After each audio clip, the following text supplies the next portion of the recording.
요한일서 4장 17절에서 18절입니다.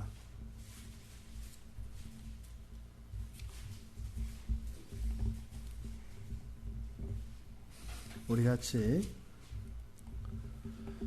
17절, 18절 말씀 우리 같이 읽겠습니다.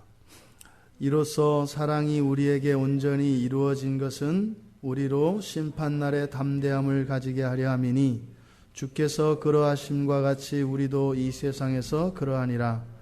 사랑 안에 두려움이 없고 온전한 사랑이 두려움을 내쫓나니 두려움에는 형벌이 있음이라. 두려워하는 자는 사랑 안에서 온전히 이루지 못하였느니라. 아멘. 잠시 기도하겠습니다. 하나님 아버지, 이 시간 저희들 하나님의 말씀을 묵상하기를 원합니다. 이 말씀을 통하여 주시는 진리가 저희들의 마음속에 심겨지게 하시고 깨달아지게 하시고 믿어지게 하여 주시옵소서. 그래서 그 말씀을 따라 저희들이 이 세상을 살아갈 수 있도록 은혜를 내려 주시옵소서. 예수님의 이름으로 기도드리옵나이다. 아멘. 온전히 이루어진 사랑, 온전히 이루어진 사랑이라는 제목으로 설교를 하려고 합니다. 사도는 17절의 시작을 이로써 사랑이 우리에게 온전히 이루어졌다라고 얘기를 합니다. 이로써 사랑이 우리에게 온전히 이루어졌다. 여기서 이로써라고 하는 것은 바로 앞에 있는 내용입니다. 16절에 있는 그 내용. 하나님이 우리 안에 거하고 우리가 하나님에 거함으로써 그 사랑이 온전히 이루어졌다. 지금 요한일서에서 이 하나님의 사랑이 온전히 이루어졌다. 그리고 온전히 이루어지지 뒤에 가면 18절에 가면 온전히 이루어지지 못한다. 그래서 사랑이 온전히 이루어지는 것에 대해서 이야기를 합니다.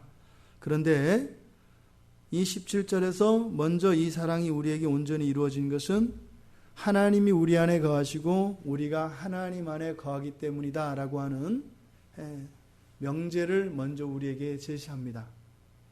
하나님이 우리 안에 거하시고 우리가 하나님 안에 거하기 때문에 이 사랑이 온전히 이루어졌다라고 하는 과거입니다. 그런데 여기서 말하는 사랑이 온전히 이루어지게 되면 그 뒤에 심판날의 담대함을 가지게 하려 함이니 때문이다 이렇게 됩니다. 이렇게 온전하게 되는 것은 우리가 심판날의 담대함을 가지기 위함이다 이런 뜻입니다. 여기서 심판은 예수님께서 재림하실 때의 그 심판을 이야기합니다. 지금 그 심판과 심판 때 담대함을 가지는 것과 사랑이 온전하게 되어지는 것, 이 두 가지를 연결지어서 이야기하고 있습니다. 그러니 온전히 사랑이 이루어져야, 온전히 이루어진 사랑이라야 예수님이 오셔서 심판하시는 그 자리에 설 때 우리가 담대함으로 나아갈 수 있다 이 말입니다. 그러니까 단지 이 사랑이 온전하여지는 것이 나는 더 사랑이 많은 사람이 되기를 원한다. 아니야, 나는 그냥 이 정도 이런 사람이면 된다. 이런 문제가 아니다 이 말입니다. 그러니까 지금 여기서 말하는 사랑은 우리가 말하는 구원에 대한 다른 표현인 것입니다. 여기서 온전한 사랑이라는 것은 무엇이겠어요? 구원의 확신을 이야기하는 것입니다. 그 구원의 확신, 그것을 여기서는 온전한 사랑이라고 이야기합니다. 그런데 그 근거, 사랑이 우리에게 온전해졌고 그래서 이것은 그 마지막 날 그 심판대 앞에서 우리에게가 담대함을 가지도록 하기 위한 목적인데 그 근거, 그럼 과연 우리가 이렇게 온전한 사랑을 가질 수 있는가?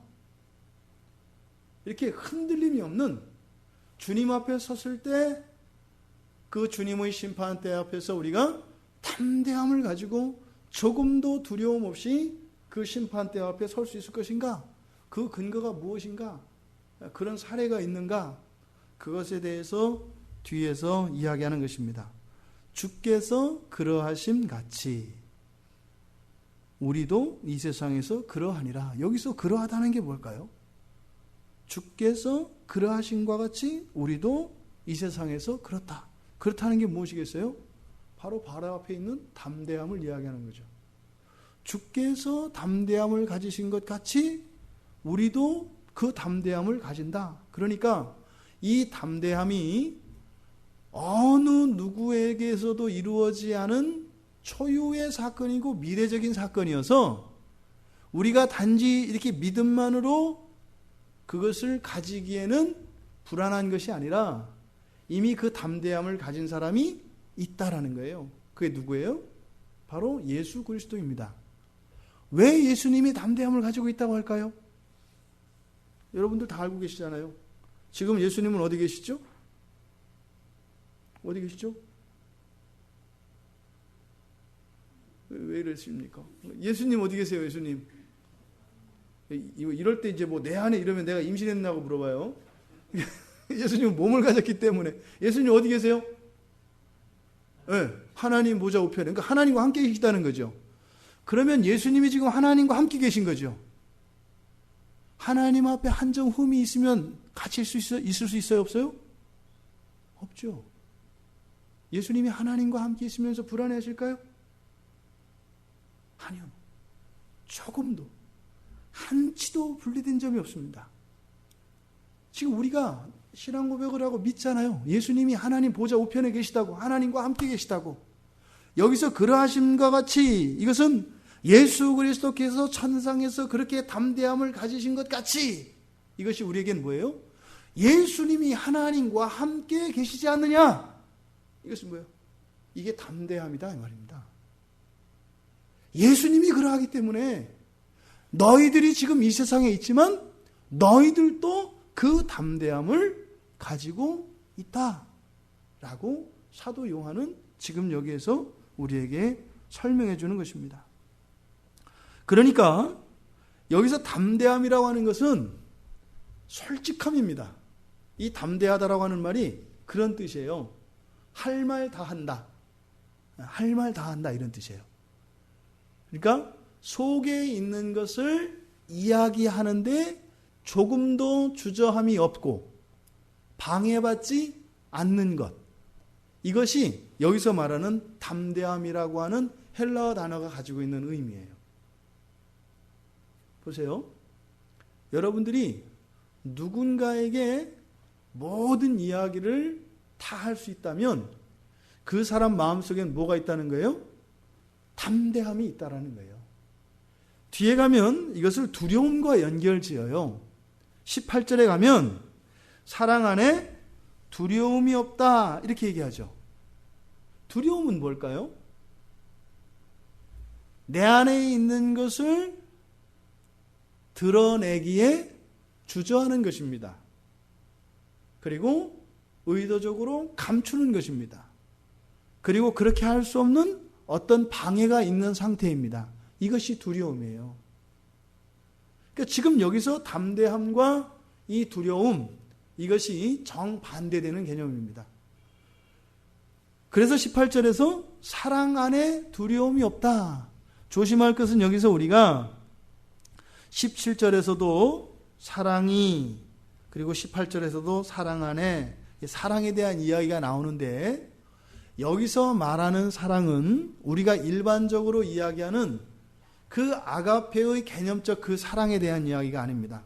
여기서는 지금 근본적으로는 이 문제의 발단이 된 것은 형제들 간에 완전히 화목하지 못하고 반목과 분열이 있는 이 상태에 대해서 이야기를 하는 것인데 지금 여기서 말하는 사랑이라고 하는 것은 서로 관용하며 포용하며 모든 것을 다 내어놓고 서로 화목한 상태.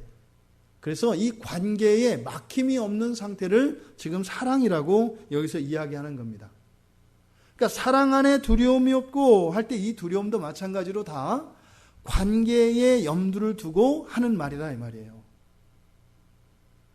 그러니까 정말로 이렇게 화목한 관계, 막힘이 없는 관계, 친밀한 관계 안에서는 뭐다 이거예요?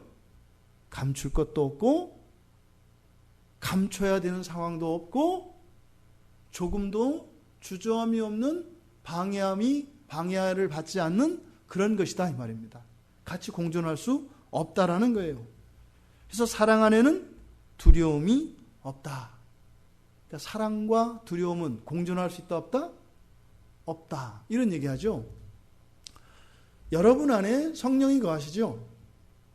그럼 여러분 안에 귀신이 있을 수 있어요 없어요? 우리 청년들한테 물어봐야 돼요. 귀신이 들어갈 수 있어요 없어요? 또 다수결로 해야 되나? 귀신이 들어갈 수 있어 없어요?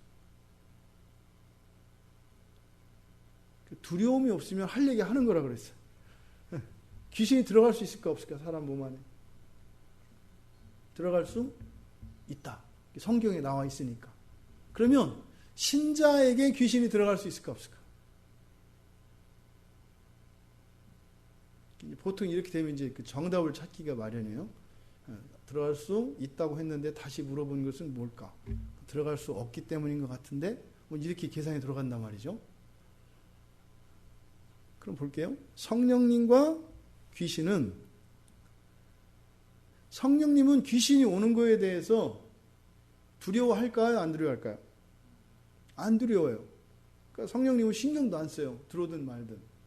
근데 이 귀신은 성령님하고 함께 있는 게 두려울까 안 두려울까? 두려워요. 그럼 귀신이 성령님한테 갈까요 안 갈까요? 안 가요. 그러니까 들어갈 수가 없어요. 왜 들어가? 죽는데. 성령님한테 가는데 왜 가냐 이 말이에요.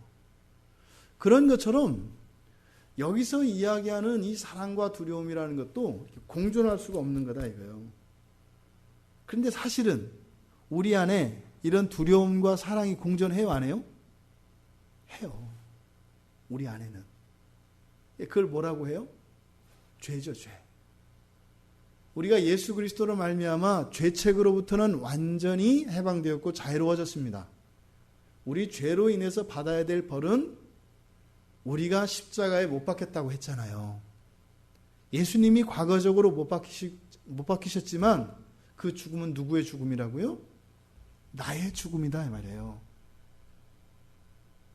내가 거기서 죽었다 이 말입니다. 그게 믿음이에요.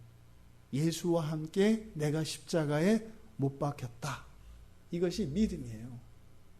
그래서 그 죄로 인한 그 사망이라고 하는 그 벌은 우리에게는 없어요. 이미 치러졌거든요.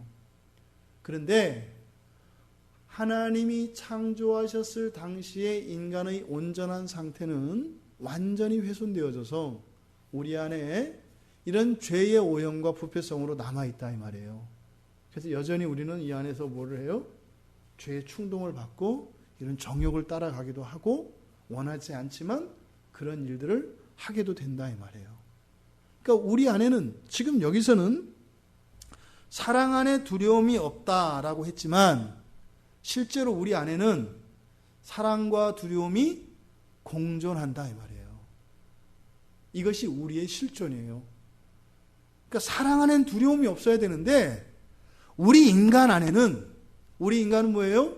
예수님께서 우리를 구원하셨기 때문에 이미 구원을 받은 사람입니다. 그런데 아직 그 사랑이 온전한 사랑이 되지 않아서 주님이 다시 오실 때까지는 아직 되어지지 않은 그런 상태의 사람입니다. 이런 모순과 긴장 속에 있는 존재예요. 그러니까 이런 원리마저도 우리에게는 적용되지 않아요. 그래서 뒤이어서 하는 얘기가 뭐예요? 사랑 안엔 두려움이 없다라고 이야기를 해놓고 온전한 사랑이 두려움을 내쫓나니 그래요. 내쫓으려면 어떻게 되겠어요? 둘이 맞닥뜨려야 될 거 아니에요. 맞닥뜨리잖아요. 그러니까 사랑이 두려움을 내쫓는 시간 속에서는 이것이 같이 중복되어지는, 같이 만나는 시간이 있겠어요? 없겠어요? 있다 이 말이에요. 그러니까 신자들이라고 하는 사람은 하나님으로부터 하나님이 우리 안에 거하심으로 우리 안에 그 사랑, 온전한 사랑이 우리에게 들어왔지만 그것이 현재의 우리의 삶 속에서는 이 사랑과 이 두려움이 공존하는 그런 상태로 우리가 살아가게 된다 이 말입니다. 그런데 끝은 어떻다? 온전한 사랑이 두려움을 내쫓는다. 결론을 이야기하는 거죠. 우리에게는 어떻게 해요? 한치 의심도 없는 그 온전한 사랑으로 인한 담대함이 우리에게 완전히 채워질 것이다 라고 이야기를 하고 있는 것입니다. 온전한 사랑이 두려움을 내쫓는다. 이 두려움이라는 것은 말입니다, 보호 본능에서 나오는 거예요. 보호 본능에서. 왜 어떨 때 우리가 두려움을 받죠? 상대방으로부터? 어떤 위험을 예감할 때죠. 어떤 위험이나 어떤 피해나 이런 것들을 예감할 때 우리가 두려움을 갖게 되죠. 토끼가 지나가는데 두려움을 안 느끼잖아요. 근데 여우 정도 되면 두려움을 느껴요. 왜요? 공격할 수 있으니까. 공격하면 뭐예요? 내가 피해를 입을 수 있으니까. 두려움을 갖는다 이 말이에요. 그래서 이 두려움이라는 것은 그 밑으로 뿌리를 쭉 파고 들어가면 무엇이냐면 철저한 자기 보호 본능이에요. 두려움이라는 것은. 그러니까 나를 지키기 위한, 나의 안전을 위한 보호 본능이에요. 그래서 위험하다 생각되는 곳에는 나로 하여금 가지 못하게 해요. 이 두려움이. 또 위험한 상황 속에서도 내가 가만히 있지 않게 해요. 그러니까 나를 지키기 위한 거다 이 말이에요. 그럼 사랑은 뭘까요? 사랑이라고 하는 것은 관계적인 측면에서 볼 때 나의 유익, 나를 희생시키고 상대방의 유익을 구하는 게 사랑이라 그랬죠. 사랑은 그런 거예요. 나의 유익이 아니라 상대방의 유익을 우선하는 것. 그 얘기는 상대방의 유익을 위해서 나 자신을 희생하는 것. 그러니까 사랑은 자기 희생이에요. 무엇을 위해서? 관계를 위해서. 이 둘 사이의 관계를 위해서 나의 생명과 나의 안전과 나의 이익까지도 다 무장해제하는 것. 이게 사랑이에요. 그러니까 사랑은 관계에 아무런 막힘과 장애가 없는 것을 말합니다. 관계적인 측면에서 볼 때. 두려움은 뭐예요? 만약에 있을지도 모르는 위험으로부터, 피해로부터 나를 지키는 거라 그랬죠. 그러니까 이것은 관계 안에서 보면 어떻게 해요? 아무리 가까워지고 아무리 친밀해져도 일정 거리 이상은 좁혀질 수 없게 하는 것. 이것이 두려움이죠. 그러니까 모순이다 이 말이에요. 사랑은 아무런 장애가 없는 상태고 두려움은 어떤 경우에도 일정 거리를 두고 담장을 쌓는 것이고, 그러니까 이 둘은 공존할 수 없는 거죠. 바로 이러한 관계적인 측면에서 이런 사랑과 두려움이라는 것이 끊임없이 갈등을 하게 되는데 결론은 어떻다? 온전한 사랑은 두려움을 내쫓는다. 온전한 사랑은 두려움을 내쫓는다. 그래서 18절 하반절에는 두려움이 왜 그런 사랑의 연합을 거스르고 왜 적대적인가? 이거에 대해서 이야기를 하는 거예요. 두려움에는 무엇이 있다고요? 두려움에는 형벌이 있기 때문이다. 이게 이해가 되세요? 무슨 말일까요? 두려움에는 형벌이 있다. 여기서 사용된 형벌이라고 하는 것은 그 마지막 날 예수님이 오셔서 심판하시는 그 심판에서 그 죄에 대하여 내려지는 그 벌, 그 단어를 쓰고 있어요. 그러니까 두려움에는 형벌이 있다. 이게 뭐예요? 마지막 날에 그 최후의 심판 때에 받을 벌, 그 벌에 대한 그 두려움을 여기서 말하는 거예요. 그러니까 그 두려움에는 형벌이 있다 할 때. 그러니까 이 두려움은 결국은 무엇에 대한 두려움이다? 저 마지막 날에 구원받지 못한 자들에게 하나님의 구원받지 못한 자들에게 임할 하나님의 그 무시무시한 그 진노, 그것을 여기서는 형벌이라고 하는 거예요. 그러니까 이 두려움이라고 하는 것은 그 종말에 있을 심판에 대한 두려움이 있다 이겁니다. 맨 앞에서 우리 안에 사랑이 온전해진 것은 무엇 때문이라고 그랬어요? 담대함 때문이라고 그랬죠. 담대함을 우리에게 주기 위함이라고 그랬잖아요. 그 담대함은 뭐예요? 그 심판대 앞에 섰을 때 그 우리의 죄로 인한 형벌에 대한 두려움이 조금도 없는 상태. 오히려 그것이 아니라 오히려 하나님과의 완전한 연합을 누리는 상태. 이것을 담대함이라고 이야기했다 이 말입니다. 그래서 이런 두려움이라고 하는 것은 그 종말에 있게 될 그 형벌에 대한 두려움, 그리고 그것에 대한 이러한 거부감, 이런 것으로부터 자기 자신을 지키려고 하는 거예요. 자기 자신의 안전을 도모하는 거예요.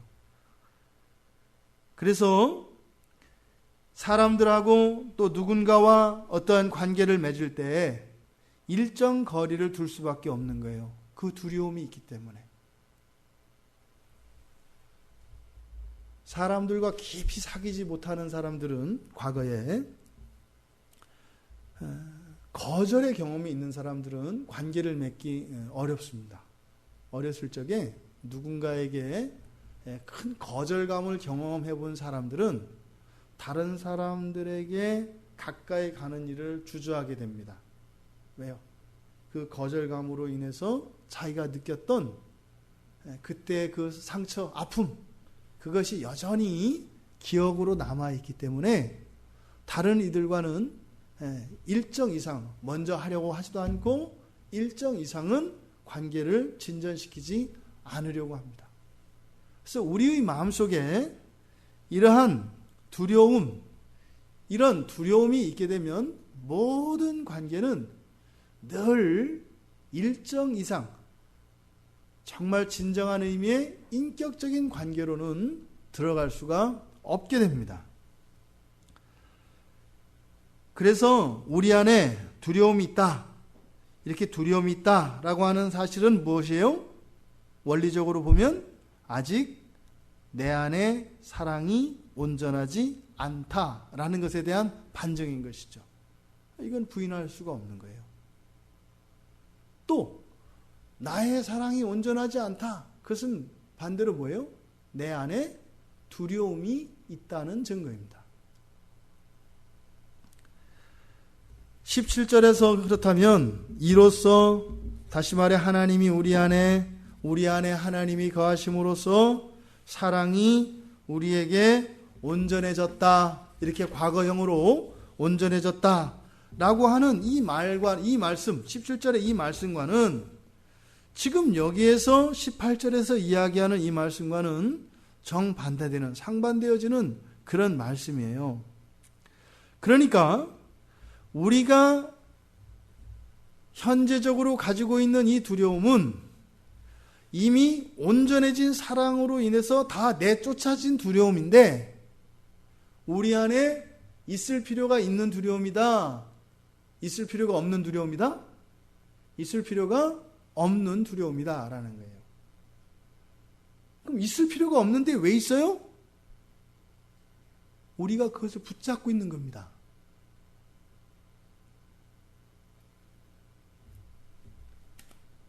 부모님이 선물을 샀어요. 자녀한테 주기로. 이름까지 써놨단 말이에요. 이렇게 주기로 박진 이렇게 딱 써놨단 말이에요. 이미 주기로 작정한 거고 주려고 사왔어요. 안 줄 이유도 없고 꼭 줄 거예요. 반드시 줄 거예요. 그러면 이건 이미 사실은 누구 거예요? 내 아들 거란 말이에요. 이미 사기로 했으니까. 근데 그 아버지가 느끼는 그 마음을 아들이 똑같이 느낄까요? 안 느낄까요? 느낄 수도 있고 느끼지 않을 수도 있어요. 왜? 오늘 내가 사고를 쳤어. 예를 들어서. 근데 저거 내 거 맞는데, 하필이면 내가 오늘 사고를 치는 바람에 이 사실이 알려지면 저게 취소될지도 모른다라고 하는 불안감이 있어요, 없어요? 있다, 이 말이에요. 근데 그거는 그때 뭐 화가 나서 안 줄지 몰라도 내일 아침이라도 그건 준단 말이에요. 왜?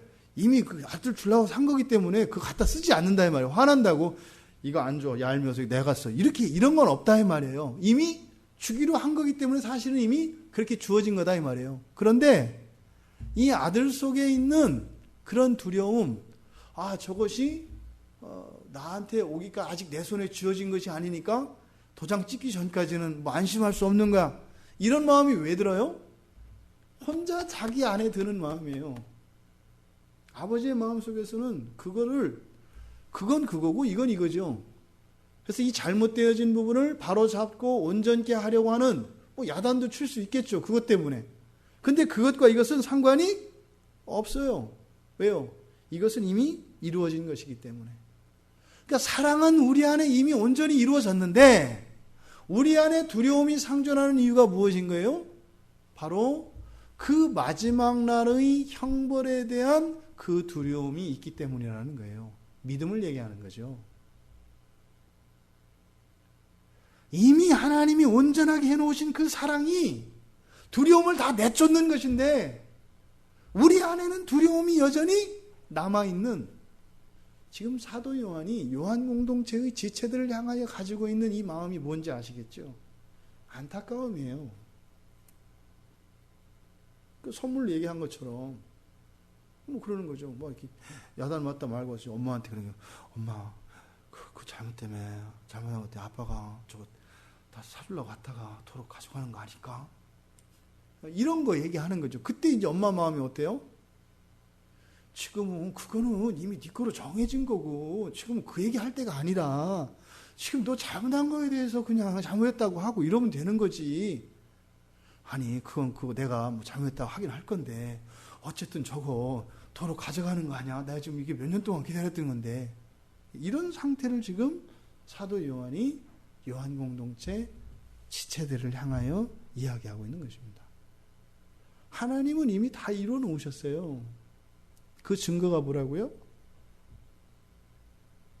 오늘이 고난주간의 금요일 아닙니까? 예수님이 십자가에 못 박히셔서 죽으신 날을 기념하는 날 아니에요. 그게 증거죠. 그것보다 더 확실한 증거가 어디 있냐 이 말이에요. 이미 다 온전히 이루셨단 말이죠. 그런데 우리 안에 이러한 두려움이 있음으로 해서 어떤 효과가 일어나요? 온전한 사랑이 두려움을 내쫓아서, 그렇다면 구원받은 신자들의 삶 속에서는 막힘이 없는 이런 사랑의 교제가 일어나야 되는데 안 보이는 거죠. 안 보이는 거죠. 주님이 오실 것을 누가 막겠어요? 그럼 못 막아요. 하나님 나라가 성취되는 것을 누가 외방을 하겠어요? 마귀가요? 못해요. 그러니까 할 수 있는 데는 어디예요? 여기란 말이에요. 우리들의 이 삶의 자리란 말이에요. 그래서 어쨌든 이 시간을 늦추기 위한 겁니다. 바로 요한 공동체 안에 이미 온전한 사랑이 주어져 있는 신자들의 마음속에 두려움이 있음으로 인해서 없어야 되는 두려움이 그 교회 공동체 안에 팽배해져 있었다 이 말입니다. 서로 치고받고 하는 거죠. 사실은 서로 사랑하는 사람들인데, 서로 아끼고 그리워하는 사람들인데 서로 미워하고 경쟁하고 다투고 있다 이 말이죠. 그래서 18절 하반절에서 두려워하는 자는 사랑 안에서 온전히 이루지 못하였느니라. 이로써 사랑이 우리에게 온전해졌다고 17절에서 이야기했던 사도 바울이 18절 하반절에서 두려워하는 자는 사랑 안에서 온전히 이루지 못하였느니라. 온전히 이루어졌는데 두려움을 가지고 있으면 어떻다? 온전함이 훼손된다라고 하는 의미가 아니라 그 온전함을 경험할 수 없다라는 것입니다. 사도가 말하는 이 두려움은 지난 수요일에도 이야기를 했던 것처럼 성경에 나와 있는 모든 죄들, 미래에 대한 불안, 그리고 하나님께서 우리에게 미래의 언약 안에서 약속하신 이 모든 언약의 복들에 대한 불확실성, 이 모든 것들을 여기서는 두려움이라는 말로 총체적으로 나타낸 것입니다. 우리가 누군가, 여기서 우리라고 하는 것은 항상 교회 공동체, 한 신앙 안에 있는 사람들을 전제로 합니다.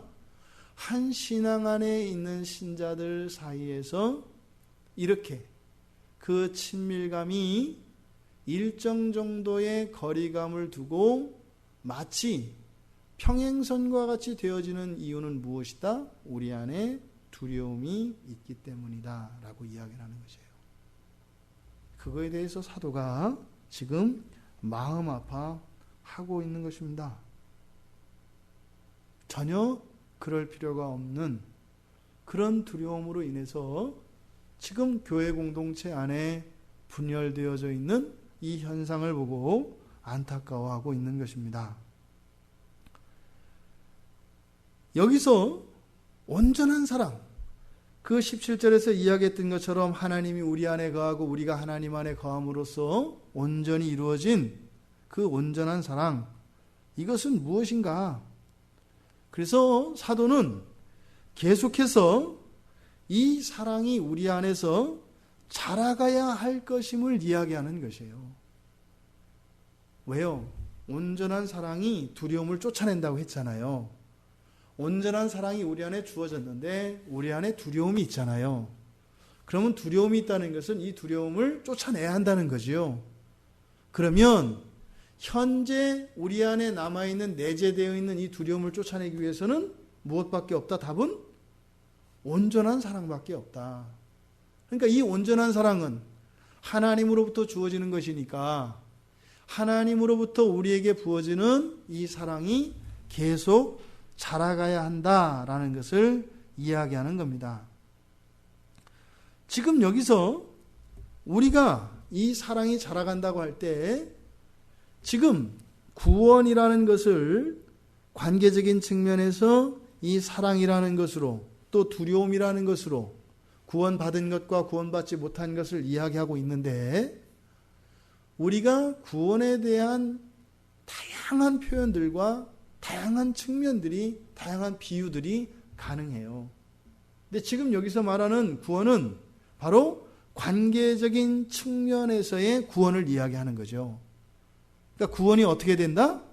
점점 우리 안에 커가야 된다. 그것이 뭘로 나타난다? 관계의 확장과 관계의 심화를 통해서 나타난다라는 거예요. 이게 구원입니다. 불화하던 가족이 화목하게 되어지는 거예요. 구원을 받으면. 또 내가 특정한 사람들만 사랑할 수 있었던 사람이 구원을 받게 되면 내가 사랑할 수 없었던, 내가 사랑할 수 있었던 사람들 외의 사람도 사랑하게 되는 겁니다. 그런데 이게 어떻게 해요? 그 상태로 고정되어지는 것이 아니라 우리 안에 두려움이 있음으로 인해서, 왜요? 무한대 사랑은 우리에게는 없거든요. 확장되고 나면 커가는 걸 느끼는 순간 또 제한되어진 것을 우리가 알게 되죠. 처음에는 내가 두 사람만 사랑했단 말이에요. 그러니까 구원받고 나니까 야, 내 둘 요 안에 갇혀 있었다는 걸 알게 되잖아요. 그럼 이게 커지죠. 확장되겠죠. 5으로 확장됐단 말이에요. 그럼 2사람에서 5사람으로 사랑하는 사랑이 확장되어지는 그 과정 속에서는 시간도 있었을 것이고 여러 가지 사건도 있었을 거 아니에요. 이게 은혜의 상태죠. 막 자라나는 거죠. 신나죠. 그러면 하나님에 대한 찬양과 구원의 하나님을 막 높이게 되죠. 아, 이런 거구나. 진짜 뭐 구원이면 다 되는 거구나. 이러는 거죠. 그러다가 이제 이 5사람, 그러니까 나머지 사랑하지 않았던, 새롭게 사랑하게 된 이 3사람과의 관계가 이제는 어떻게 해요? 이 2사람과의 관계점만큼 이런 친밀함이 평형을 이루게 되면 다시 또 이 안에, 우리 안에 두려움을 발견하게 되죠. 아, 여기 안에 갇혀 있구나라고 하는 이것을 또 발견하게 된다 이 말입니다. 그러면 어떻게 해요? 또 이 사랑이 커가야 된다 이 말입니다. 그러니까 이 사랑의 순환은 결국은 우리 안에 있는 두려움을 무한대를 향하여 그 제로가 될 때까지 몰아내는 것이죠. 우리는요, 사랑으로 가득 채워지는 것입니다. 그러니까 예수님이 딱 오셔서 재림하셔서 우리에게 이제 부활체로 이제는 영원히 영혼과 육체가 분리되지 않는 완전한 전인으로서 우리에게 주어졌을 때는요, 그냥 그 사랑 그 자체가 됩니다. 지금은 우리가 미워하고 용서할 수 없고 그랬던 사람들조차도 그때에 가면 가식적이거나 이렇게 의지적인 것이 아니라 전인격적인 완전한 사랑이 이루어진다는 겁니다. 두려움이 완전히 없는 상태가 된다는 겁니다. 근데 어떻게 해요? 이렇게 꾹 참다가 시간이 지나고 나면서 여기서 뭐 폭죽을 쏘면 밑에서 뿅 쏘면은 그냥 삐우 소리 나고 가다가 빵 터지잖아요. 이렇게 되는 게 아니다 이거예요. 어떻게 해요? 도화선에다가 불을 붙이는 것처럼 도화선은 불을 타고 들어가는 게 쫙 보이잖아요. 우리 안에 이 사랑의 진전이, 구원의 진전이 관계 속 안에서 계속 일어난다는 겁니다. 그런데 자칫 구원을 이런 관계적인 측면을 제끼고 단지 개인적 차원에서 하나님과 나와의 관계로 맺혀지게 되면 도화선에 불이 붙지 않은 상태에서 여기서 터질 것을 믿음으로 바라보려고 하는 거거든요. 그런 일은 일어날 수가 있다 없다? 없다. 그런 건 우리가 믿을 수가 없어요. 눈에 보이지 않고 경험되지 않는 것은 믿을 수 없습니다. 뭐 예외적으로 그런 사람들이 있을 수 있죠.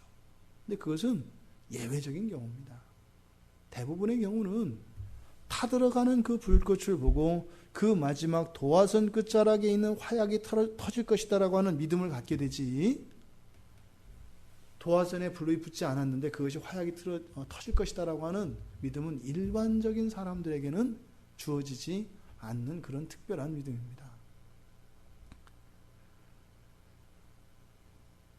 지금 사도의 마음은 너무나 아픈 겁니다.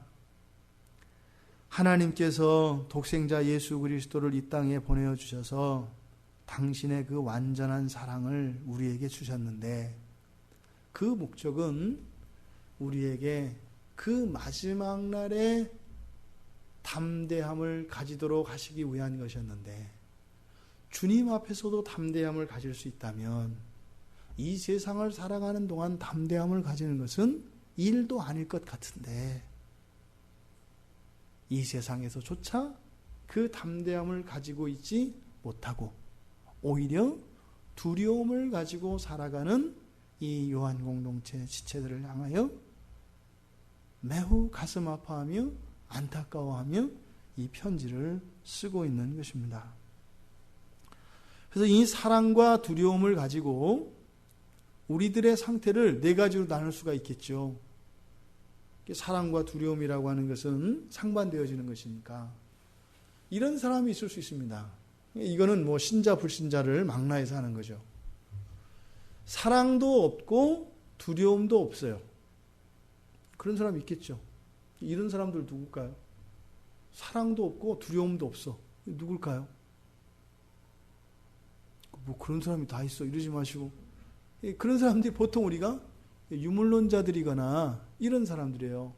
여기서 말하는 사랑이라고 하는 것은 우리의 영혼의 이런 인격적인 교제, 사귐을 포함한 겁니다. 단지 좋아하는 것만을 이야기하는 게 아니에요. 아까 말씀드린 것처럼 사랑은 뭐라고요? 나보다 상대의 유익을 우선하는 거라 그랬죠. 그러니까 보통 불신자들과 유물론자들에게는 이런 경우가 있을 수 있습니다. 이렇게 어떻게 해요? 두려움도 없고 사랑도 없는. 두려움이라는 것은 뭐예요? 죽으면 끝나는 거지 그 이후에 아무것도 없다 이 말이에요. 그런 사람들이 어떻게 해요? 굉장히 강한 사람들입니다. 불신자이면서 굉장히 강한 사람들. 이런 사람들이 굉장히 성공지향적인 사람들이고 자기 주관이 투철하고 업무지향적이고 이런 사람들이죠. 그런 사람들의 반대된 건 누구 계세요? 두려움도 없는 대신 또 사랑도 없어요. 사랑도 없고 두려움도 없는 사람이 있겠죠. 사랑도 없고 아니죠. 사랑도 없고 두려움, 그러니까 둘 다 있는 경우죠. 사랑도 있고 두려움도 있는 상태. 사랑이 있다라고 하는 것은 뭐예요? 일단 신자를 전제로 하는 거죠. 사랑이 있다라고 하는 것은 하나님의 사랑을 맛본 자를 전제로 하니까. 그런데 두려움도 있어요. 이게 보통 평범한 우리 신자들의 상태를 말합니다. 사랑도 있고 두려움도 있는 상태. 그럼 이 상태의 신자들은 어떻게 해야 돼요? 이 두려움을 몰아내야 되는 거죠. 근데 이 두려움을 몰아내는 것은 어떻게 한다고요? 온전한 사랑만이 두려움을 몰아낸다고 한 거죠. 그러니까 지금 사도 요한은 이 요한 공동체의 사람들을 바로 요 사람들로 규정하고 있는 거죠. 그 다음에 또 두 가지 경우가 가능할 겁니다. 사랑은 있고 두려움이 없는 상태. 이게 최고죠. 이해되시죠? 그러니까 사랑은 있고 두려움은 없다. 이것은 무슨 말이에요? 사랑만으로 가득 찬 상태를 말하는 거죠. 이것이 우리가 구원론적으로는 영화의 상태죠. 아무런 두려움이 없는 상태. 그러니까 이것은 영화의 상태라는 것은 우리가 구원론 조직신학적으로는 예수님이 오시고 난 뒤 부활 이후를 이야기합니다만 우리의 삶 속에 그러한 삶과 유사한 삶을 살 수 있어요? 없어요? 있다 이 말이에요. 보통 그런 사람들 우리가 이렇게 캐톨릭에서 우리는 이제 성인 추대를 하지 않으니까 캐톨릭이나 이런 데서는 그 사람들에게 성인 추대를 하죠. 그런 사람들. 정말로 자기의 모든 것을 내어주고 다른 이들의 유익을 위하여 한평생 살았던 사람들. 이런 사람들을 그런 사람이라고 하죠. 물론 그 안에 완전함은 없어요. 물론 그 안에는 그 부패성과 제한적인 건 있습니다. 상대적으로 다른 사람들에 대해서 우월할 뿐이지 완전한 것을 얘기하는 것은 아닙니다. 우리 사람들을 가지고 이야기할 때 그렇다 이 말입니다. 그러니까 우리는 어떻게 해요? 사랑도 있고 두려움도 있는 상태가 일반적인 신자들의 경우예요. 이 상태에서 어떤 상태로 나아가는 거예요? 사랑은 있는데 두려움은 없는 상태를 향해서 나아가는 거죠. 그러니까 점점 사랑이 커가는, 그래서 점점 두려움은 없어지는 이런 상태의 삶을 우리 신자들이 살아가야 하는 거죠. 또 불신자 가운데서는 그런 사람도 있지 않겠어요? 사랑이 없어요. 그런데 두려움만 있어요. 이해되시죠? 사랑 없다는 것은 불신자를 전제로 한다 그랬죠? 근데 두려움은 있어요. 여기서 두려움은 마지막 날의 그 형벌에 대한 심판에 대한 두려움이라고 그랬습니다. 그것이 우리 삶 속에서 여러 가지 걱정, 근심으로 나오지만 그 두려움의 근본적인 뿌리는 뭐다? 마지막 날 그 하나님의 심판대 앞에 섰을 때의 형벌에 대한 두려움이다 이렇게 말씀을 드렸어요. 불신자인데 두려움이 있어요. 이런 사람들이 누구겠어요? 종교인들이죠. 기독교인을 제외한 종교인들. 그 사람들이 뭐예요? 이 두려움을 없애기 위해서 부적을 갖고 다니잖아요. 종교 생활을 하잖아요. 이 두려움을 없애기 위해서. 어쨌든 두려움이 있기 때문에 이 사람들이 하나님의 사랑을 누리게 될 가능성은 있지만 만약에 하나님의 사랑을 맛보지 못하고 그렇게 살다 간다면 가장 비참한 사람들입니다. 이 세상에서의 자유도 없이 두려움에 사로잡혀 살아가는 사람들이기 때문에 그렇습니다. 교회 안에 이 네 가지의 군상이 다 있습니다. 이 교회 안에 사랑과 두려움이라고 하는 이 두 가지 요인을 가지고 우리들 각자의 신앙을 점검해 볼 필요가 있습니다. 여기에서 문제가 생겼기 때문에 지금 요한 공동체에 사도 요한이 형제의 사랑 없는 하나님 사랑은 없다라고 하는 얘기를 하는 거예요. 구원을 받았는데, 온전한 사랑을 받았는데, 모든 두려움을 다 없앨 수 있는데 왜 너희들 안에서는 이 두려움으로 인해서 이렇게 형제들 안에 그런 사랑이 없고 이런 참다운 구원의 기쁨이 없는가? 왜 교회에 와서 마음 아파해야 되는가? 라고 하는 질문을 지금 던지고 있는 것입니다. 여러분들 자신이 한번 이 네 가지의 경우를 두고 여러분들 생각해 보시기를 바랍니다. 여러분들의 삶 속에 이런 관계의 진전이 매일은 아니더라도 1년 아니면 좀 더 길게 4년이든 5년이든 이러한 일정 기간을 격하여 두고 여러분 삶 속에서 이러한 관계의 진전이 일어나고 있는지 살펴볼 일입니다. 온전한 사랑은 어떻게 한다고요? 두려움을 쫓아낸다고요. 두려움을 쫓아내면 어떻게 된다고요? 우리 안에 사랑이 온전해진다고요. 두려움이 있으면 그 사랑이 온전해지지 않는다고요. 하나님이 이뤄놓으신 예수 그리스도께서 십자가에서 완전하게 이뤄놓으신 그 구원이 우리들 각자에게는 다르게 다가옵니다. 바로 사도 요한은 여기서 사랑과 두려움이라고 하는 이 두 가지를 가지고 우리들의 신앙이 끊임없이 진전되어지기를 우리에게 간곡히 부탁하고 있습니다. 현재의 자리에 여러분들이 나는, 우리는 이라고 하는 우리를 고정화시키려고 하는 그 모든 시도로부터 벗어나서 우리가 날마다 새로워지고 그렇게 그리스도의 장성한 분량에 이르기까지 그 온전한 사랑을 이루어 가시는 여러분들 되시기를 바랍니다. 이것이 예수님이 우리에게 주신 구원의 이유이고 그 담대함이라고 하는 것이 종말에만 있는 것이 아니라 현재적으로 우리 공동체 안에 있다 이 말입니다. 우리 평촌 광야교회는 이렇게 되기를 바랍니다. 온전히 이루어진 사랑이 우리들의 날마다의 삶 속에서 여러분들의 가정 안에서 그리고 우리 교회 공동체 안에서 그렇게 경험되어지고 그렇게 이루어지기를 바랍니다. 그런데 우리에게는 두려움이 있어서 그것이 낯설다고요. 어렵다고요.